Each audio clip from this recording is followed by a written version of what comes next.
మన మాటకు మహత్తర శక్తి ఉంది. ఈ శక్తి ఇటు అనుకూలంగానూ అటు ప్రతికూలంగానూ ఉంటుంది. ఆపదలో ఉన్నవారికి ఒక మంచి మాట చాలు. అది వారికి సంజీవనిలా పనిచేస్తుంది. నిందతో కూడిన మాట పరుషంగా ఉంటుంది. అది ఎదుటివారిని మెత్తగా గాయపరుస్తుంది.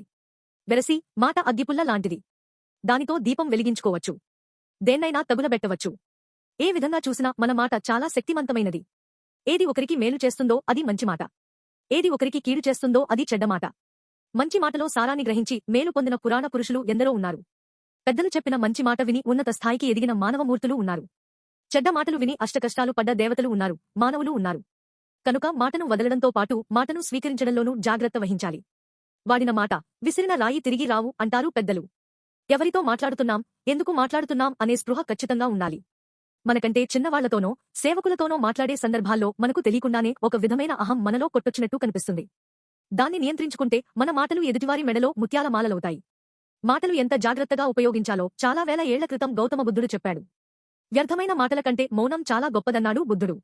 భిక్షాటన సమయంలో కొందరు గృహస్థులు బుద్ధుణ్ణి దూషించేవారు.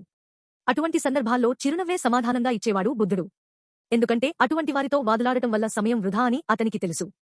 వారిని బుద్ధుడు నిందించడం కూడా చేసేవాడు కాదు. ఎందుకంటే పరనింద వల్ల తన ప్రశాంతత కూడా పోతుంది కదా. మాట తీరు సంస్కారానికి నిదర్శనం. పెద్ద పెద్ద మాటలు మాట్లాడటం గొప్ప కాదు.